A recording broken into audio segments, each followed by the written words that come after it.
اہل البیت علیہ السلام کو اتنا بھی خوف زدہ کیا گیا کہ ان کی قبروں کے حوالے سے انہیں پھر اپنی قبریں، ائمہ کی قبریں چھپانا پڑی۔ فیصلہ کیسے کیا جاتا ہے کہ جناب اہل البیت کے بارے میں امام علی کی قبر کہاں پر ہے، سیدہ زہرا کی قبر کہاں پر ہے، یہ باہر کے افراد بتائیں گے یا گھر کے افراد بتائیں گے؟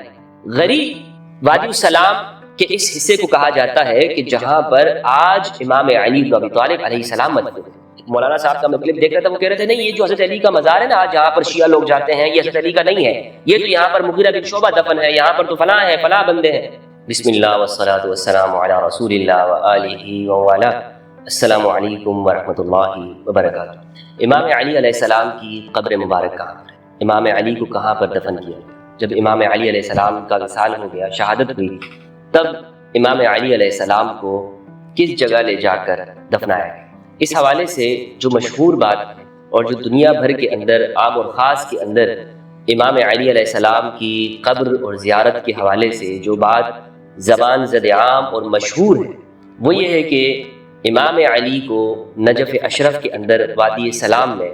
دفنایا گیا اور آپ کی قبر وہاں پر ہے۔ لیکن کچھ لوگ یہاں پر شکوک و شبہات پیدا کرتے ہیں، خاص طور پر وہ لوگ کہ جو اپنے دل کو طفل تسلیاں دیتے ہیں، بچکانہ بہانے بازی کرتے ہیں۔ کبھی وہ یہ کہتے ہیں کہ امام علی کی قبر معلوم نہیں ہے، حضرت علی کی جہاں پر قبر ہے وہاں پر تو مغیرہ بن شعبہ کی قبر ہے، اور جس جگہ آج لوگ زیارت کے لیے جاتے ہیں تو در حقیقت یہ فلاں کی قبر ہے، اور حضرت علی کو تو قصر عمارہ کے اندر دفنایا گیا، کوئی کہتے ہیں کہ مسجد کوفہ میں ہے، کوئی کہتا ہے کہ امام علی کی جو قبر ہے وہ آپ کا جہاں گھر تھا کوفہ میں وہاں پر، وغیرہ وغیرہ اس طرح کی باتیں کی جاتی ہیں۔ لیکن اس سب کے اوپر جو لوگ یہ بات کرتے ہیں ان کے پاس کوئی دلیل موجود نہیں ہے، بس یہ اپنی جانب سے اٹکل کے بچو استعمال کرتے ہیں، اندازے کے تیر یوز کرتے ہیں اور اس طرح کی باتیں کہی جاتی ہیں۔ آج ہم تاریخ کے مسلمہ حقائق کے ذریعے، ریفرنسز کے ذریعے آپ کے سامنے یہ بات رکھیں گے کہ امام علی علیہ السلام کی جو قبر مبارک ہے وہ کس جگہ پر ہے۔ سب سے پہلے میں یہ بات آپ کو بتاتا چلوں کہ امام علی کے حوالے سے یہ جو شکوک و شبہات ہے اس کی بنیاد کیا ہے۔ کچھ لوگ کہتے ہیں کہ چونکہ امام علی کو خوارج نے شہید کیا اور اہل البیت کو اس بات کا خوف تھا کہ اگر امام علی کو ان کی قبر لوگوں کو معلوم ہو جائے اور پتہ چل جائے کہ ان کو کہاں دفنایا گیا ہے تو پھر خوارج یہ کر سکتے تھے کہ آپ کی قبر کی بے حرمتی کرتے، آپ کی مزار کی بے حرمتی کرتے، تو اس لیے اہل البیت نے ان کی قبر کو مخفی رکھا۔ اگر ان کی یہ بات تسلیم کر لی جائے جس طرح کی یہ کہتے ہیں تو اس سے ایک بات اور ثابت ہوتی ہے، اور وہ بات یہ ہے کہ میں یہ کہنا چاہوں گا کہ چلیں ٹھیک ہے آپ نے یہ بات تو مان لی کہ اس زمانے میں کچھ لوگ ایسے تھے جو بظاہر مسلمان تھے، جو بظاہر یہ کہتے تھے، کلمہ پڑھتے تھے، لیکن وہ قبروں کو مسمار کرتے تھے، قبروں کی توہین کرتے تھے۔ یعنی ایک دور میں اہل البیت علیہ السلام کو اتنا بھی خوف زدہ کیا گیا کہ ان کی قبروں کے حوالے سے کہ انہیں پھر اپنی قبریں، ائمہ کی قبریں چھپانا پڑی۔ انہیں اس بات پر بھی مجبور کیا گیا کہ نہ صرف زندوں کو بلکہ ان اہل البیت کے جو ائمہ ہیں، جو افراد ہیں، ان کی قبریں بھی ان سے محفوظ نہیں۔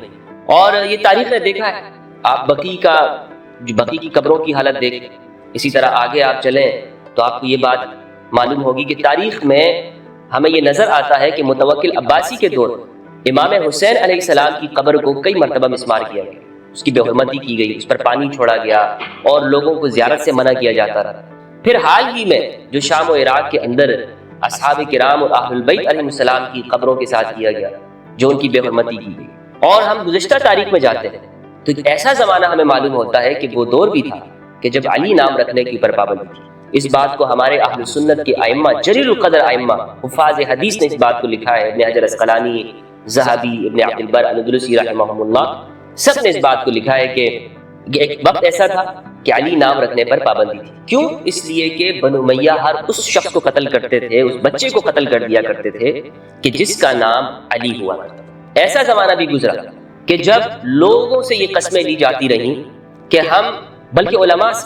علماء کو یہ کہا جاتا رہا کہ ہم تمہیں حکومت کی جانب سے جو وظیفے دیں گے، حکومت کی جانب سے جو رعایتیں تمہیں ملے گی، تو اس کی شرط یہ ہے کہ تم علی بن ابی طالب کو منافق ہو، یہ گواہی دو، یہ قسم کھا کے کہو کہ علی منافق تھے، علیہ اور اس بات کو ذہبی رحمہ اللہ نے